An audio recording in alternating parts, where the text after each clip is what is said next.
아멜리아는 남편의 물건을 능숙하게 포장하는 데 익숙했으며 여행 가방 섹션에 가장 필요한 품목을 정리했습니다.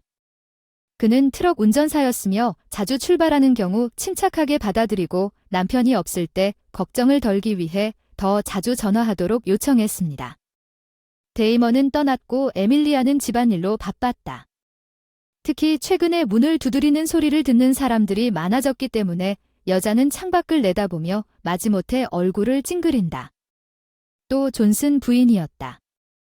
집안에서 벌어지고 있는 모든 소문을 알고 있는 나이든 여자 동네 에밀리아 자신은 그런 소식에 전혀 관심이 없었으나 술이나 주문을 받거나 재봉을 하다가 가끔씩 듣기만 하던 아멜리아는 어릴 때부터 바느질을 좋아해서 이제는 기꺼이 일을 했지만 어떤 사람들은 너무 과했다.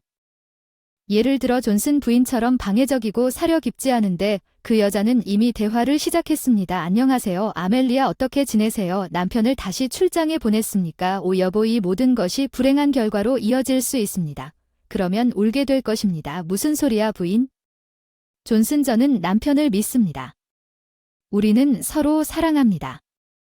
아멜리아 저는 오래 살았습니다. 저는 모든 것을 보았고 남자들이 옆에서 사랑을 나누는 방법과 그들이 두 가족을 위해 어떻게 사는지 제 죽은 남편도 곧 그랬다고 말할 수 있을까요? 곧 부인 존슨은 떠났지만 아멜리아의 영혼에 있는 더러운 감정은 그대로 남아 있습니다.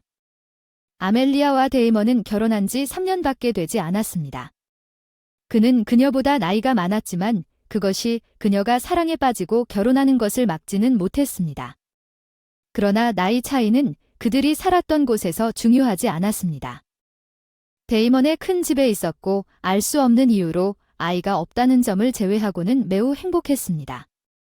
전화통화가 그 여자의 생각을 방해했고 그녀가 대답했고 상대방이 빠르게 말했고 아멜리아는 긍정으로 대답했고 그냥 거기 서서 듣고 믿을 수 없었습니다.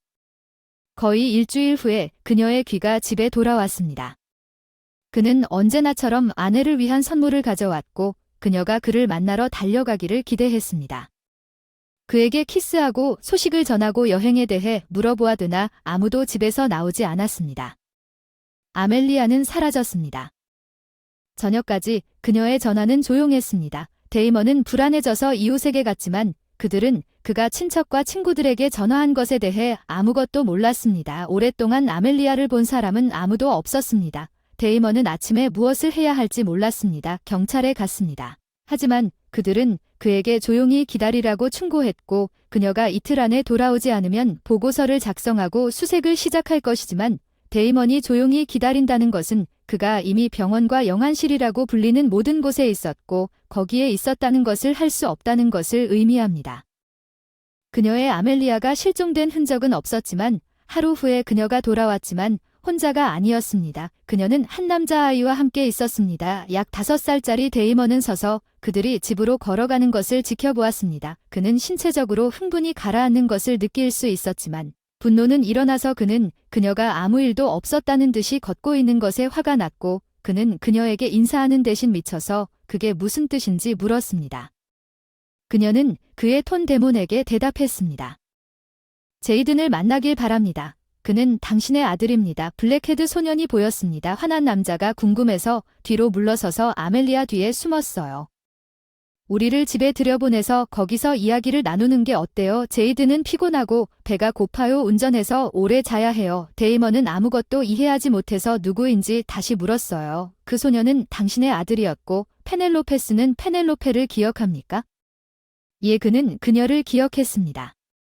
그들은 어린 시절부터 친구였으며 그녀는 항상 그가 그녀를 좋아하기를 바랐습니다. 그녀의 우정을 강요했지만 데이먼은 보답하지 않았습니다. 그는 다른 여자를 좋아했고 그런 다음 페넬로페는 그녀가 있던 곳을 떠났고 그녀가 어떻게 되었는지 알지 못했고 관심도 없었습니다. 그러나 어느 날 데이먼이 작은 마을을 운전하는 동안 그는 새로운 카페와 큰 트럭 정류장이 문을 연 것을 보았습니다. 이제 막 그에게 시간이 다가온 것입니다. 휴식을 취하기 위해 그는 카페에서 주문을 중단하기로 결정했습니다. 그는 웨이트리스를 올려다보며 그녀의 페넬로페를 알아보았습니다. 그녀는 그를 보고 웃고 있었습니다. 알고 보니 페넬로페는 결혼했지만 1년 전에 사별했습니다. 이제 그녀는 이 카페에서 일하고 이 마을에 살고 있습니다. 그날 밤 그는 그녀와 함께 머물렀고 그것은 그가 페넬로페를 본 유일한 밤이었습니다. 그는 그 약점에 대해 자신을 질책했지만 무슨 일이 일어났고 이제 어린아이가 된 것은 사실일 수도 있었지만 아멜리아는 페넬로페가 어디에 있는지 어떻게 알았습니까? 그리고 제이든이 잠들었을 때 왜 지금 여기에 아들이 있었나요?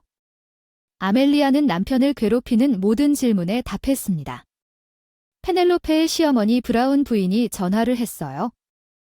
그녀는 집 전화번호를 알고 있었는데 당신과 이야기하고 싶었지만 나는 당신이 외출했다고 말했습니다. 내가 도울 수 있는 일이 없냐고 묻자 그녀는 아들이 죽은 후 페넬로페가 아들을 낳았고 당신이 아버지라고 하더군요. 그녀는 오랫동안 자신을 용서할 수 없었지만 제이든 때문에 참았다고 했습니다.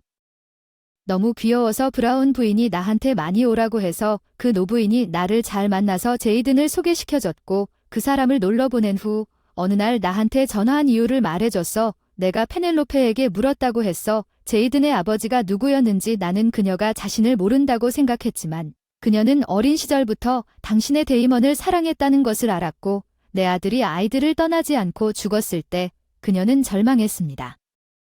나는 그녀를 여자로 이해합니다. 그녀는 혼자 있는 것에 지쳤고 그러다가 그녀를 만났습니다.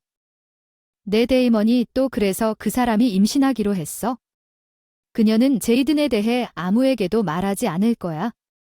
그녀는 그 사람을 직접 키우고 싶었고 그래서 데이먼은 어차피 아무것도 모를 거야. 이 고백 후에 내가 그녀와 화해했다고 브라운 부인이 말했지만 그녀는 어머니의 행복을 느꼈어. 얼마 지나지 않아 술에 취한 운전자가 페넬로페 운전석에 앉았고 제이든은 가게에서 막 돌아오던 중 트럭이 그들에게 돌진하는 것을 보고 강제로 제이든을 옆으로 던져버릴 시간이 있었지만 그 이후로 그녀는 운전대 아래로 직진했습니다. 제이든은 아무 말도 하지 않았습니다. 그는 겁에 질려 의사들이 아무것도 할 수 없다고 1년 넘게 조용히 지냈어요. 제 손자와 저는 함께 살았고 이제는 제가 매일 약해지고 있다는 걸 느껴서 제이든의 아버지에게 적힌 전화번호와 주소를 찾기로 했습니다.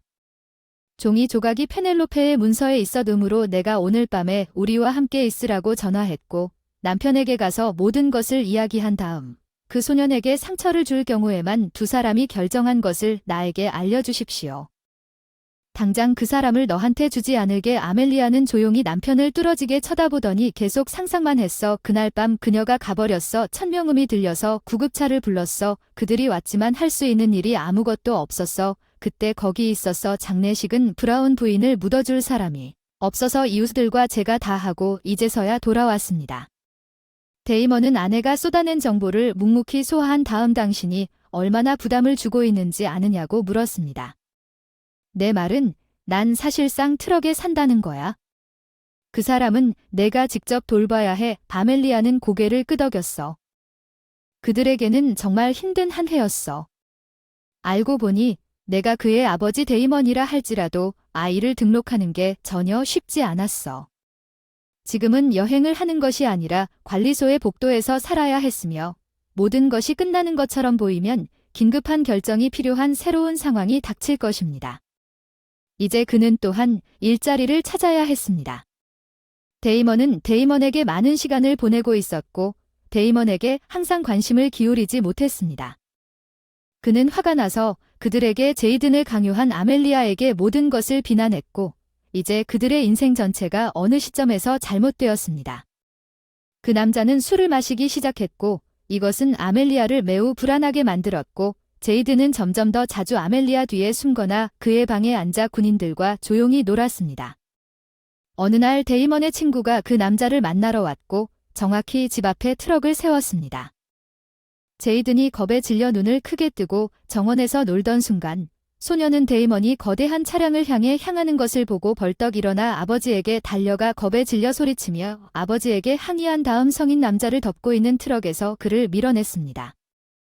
데이먼은 그 끔찍한 거대 차량이 곧 그들에게 닥칠 것이라고 기대하고 있었고 데이먼은 즉시 이해하고 아들을 품에 안고 키스하고 흔들기 시작했습니다.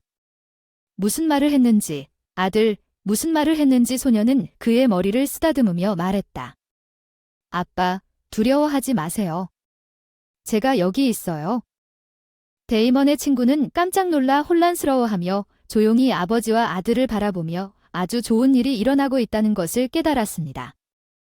이제 그들 사이에는 저녁에 그 일을 방해해서는 안 된다고 그들은 모두 큰 축제 테이블에 함께 앉아 있었다. 아멜리아는 이미 친구가 와서 좋은 소식을 가져왔다는 것을 알고 있었습니다. 데이먼은 다시 오라는 요청을 받았을 뿐만 아니라 제안도 받았다는 것을 알았습니다. 새 트럭. 제이드는 그의 아버지와 아멜리아를 눈으로 바라보며 그들과 함께 기뻐했고 그녀는 소년에게 몸을 굽혀 제이든에게 나를 엄마라고 불러도 되냐고 물었습니다. 물론 엄마. 제이드는 흐느끼며 그녀에게 끌어안았습니다. 영원히 그들과 함께 있어라.